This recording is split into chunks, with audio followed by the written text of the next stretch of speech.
The Kusas's claim, the facts, and the burning questions. I warmly welcome you back to the Fact Show with Darling D on Darling TV, and this is part 2 of what you need to know about the unending conflict in Bawku. Please stay, I'll be right back. Don't go away.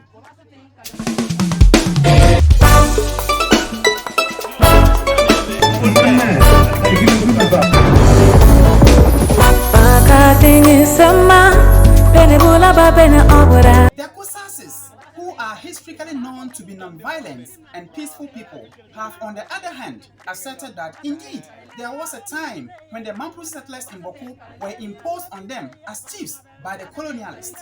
The Kusasis contend that imposition was an act of injustice, and just as colonial rule gave way to serf rule in Ghana and Africa, colonial imposed chieftaincy had to give way to its self-determined chieftaincy. The Kusasis have argued that nowhere in modern Ghana will you find a king or overlord of a traditional area coming from a different ethnic group other than the one to which he is the overlord or king.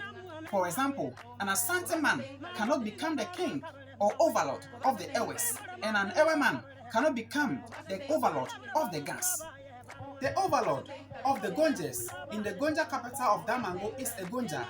The overlord of the Dagombes in the Dagong capital of Yendi is a Dagomba.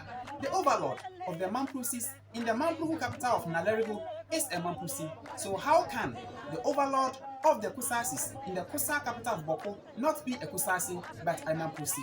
Apart from the above commonsensical facts, there are other additional set of facts that should make it clear to all Ghanaians that the Mampru settlers in Bawku are just troublemakers who are perpetually undermining the potentiality for development in the area.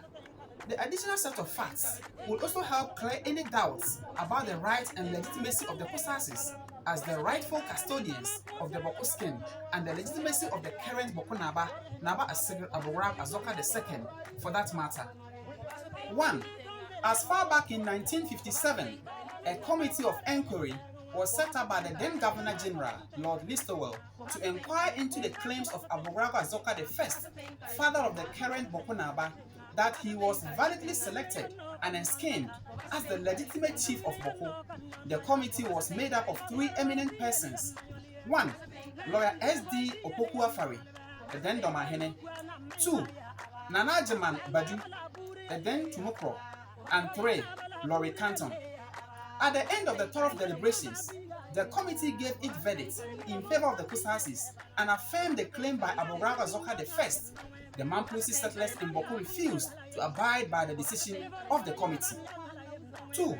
In 1958, the Court of Appeal, the highest court in Ghana at the time, upheld the findings of the Opoku-Afari Committee in favor of the Kusasis. Again, the Mamprusi settlers in Bawku refused to abide by the decision of the court and continued to torment the lives of the innocent people in Bawku. In April 2003, the Mamprusi settlers in Bawku filed a case at the Supreme Court of Ghana to challenge the legitimacy of the current Bawku Naba, Zubrana Naba Asegir Aburab Azoka II. Before the case could be heard fully, the Mamprusis, sophisticating under the massive weight of cogent evidence marshaled by the Kusasis in defense, applied to the Supreme Court to withdraw their case.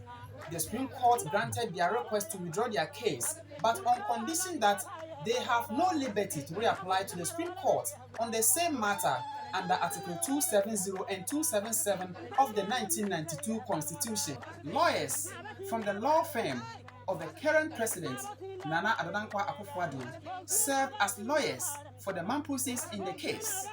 After withdrawing their case from the Supreme Court without liberty to return to the court on the matter of Bawku chieftaincy, the Mamprusi settlers in Bawku continue to insist that a Mamprusi man has to be the overlord over the Kusasis. They then continue with their routine acts of anarchy in Bawku. 4. In 2017, President Nana Addo Akufo-Addo visited the Bawku Naba, Zubran Aburab Azoka II. During the visit, the president, whose law firm represented the Bawku Mamprusis, settlers in the 2003 Supreme Court case, openly and publicly indicated that there was no dispute as to who is the legitimate chief of Bawku. The president unequivocally stated that the current Bawku Naba, the overlord of the Cossack traditional area, Naba Asigat Abograga Zoka II, is the legitimate chief of Bawku. The Mampusi settlers in Bawku disagreed with their former lawyer, the president. They then persisted in their periodic acts of violence. 5. In June 2021, President Nana Addo Dankwa Akufo-Addo again called on the Bawku Naba on the assumption of his second term in office as President of the Republic of Ghana. During this second visit, the President reiterated his position that, as far as he was concerned, the Bawku Naba and the overlord of the Cossack traditional area, Zuhura Naba Asiri Abograga Zoka II, was and remained the legitimate chief of Bawku and the overlord of the Cossack traditional area. Yet again, the Mampusis opposed the position of their former lawyer and current president of the Republic of Ghana. In December 2021, the Republic secured an injunction in the Circuit Court in Bawku, restraining the Mampusis from performing a purported funeral of their late supposed chief of Bawku who died over 40 years. Unsurprisingly, and characteristics of their deviant and anarchic nature, the Mampu settlers in Bawku disregarded the orders of the court and went ahead to perform the purported funeral for the supposed late chief of Bawku.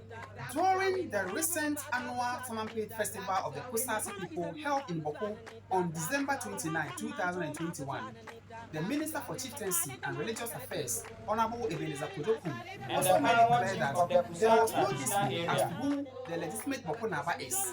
The Chieftaincy Minister claimed that Bawku did not have an overlord. An attempt to install a new Bawku Naba ran contrary to the already determined position by the Supreme Court on the matter. In January 2022, the Minister for the Interior, Honorable Ambrose Derry, stated in an interview with Joy News that there is no contestation of a Bawku chieftaincy. He emphasized that the current Bawku Naba and the overlord of the Cossack traditional area is the legitimate occupant of the Bawku skin. The Mampusi settlers in Bawku condemned the Interior Minister with vituperative words. In a recent statement by the Member of Parliament for Bawku Central, Honorable Mahama Yarga, he revealed what he had told leaders of the Mampusi settlers in Bawku during his time as minister under the President John Attamo's government, that matters of the Bawku chieftaincy had been settled. Honorable Ayarga wrote, "I had advised my grandfather and uncles who made up the Mampusi delegation that was going to meet President Atamo that no government could ever reverse the constitutional arrangement which affirms the status of Abogrago Azoka II as the overlord of the Kusasi traditional area. Given my expertise in constitutional law, I also told them that the court will not review the status quo. I also made it clear at the time that the Kusasis will never accept another ethnic group lording over them on their own land, and so there was neither a feasible legal, political or violent options available. The chieftaincy matter in Kusasi land is settled forever." From their recent actions that led to the recent conflict, it is clear that the Mampusi settlers in Bawku had refused to heed to the advice of their nephew, who was a minister then.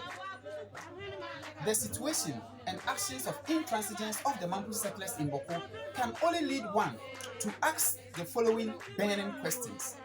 Is it not curious that statutory committees, the court and political leaders, including the president, who is a former lawyer of the Mampusi settlers in Bawku, will all conclude that the Bawku Mampusis are wrong and the Kusas are right in seeking to govern themselves on their own land? Are all these institutions and personalities biased against the Mampusi settlers in Bawku? If so, why?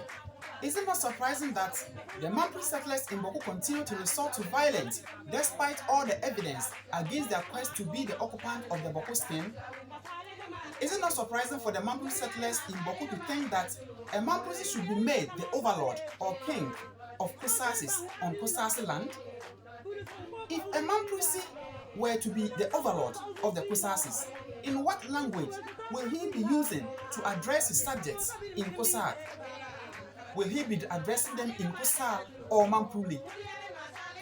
Why have the Mampusi settlers in Bawku refused to challenge the Bawku Naba through the peaceful process of going to courts? At this stage, things must be clear to all Ghanaians, having realized that they have no basis for seeking legal redress in court and that all other doors of civil recourse have been shut on them.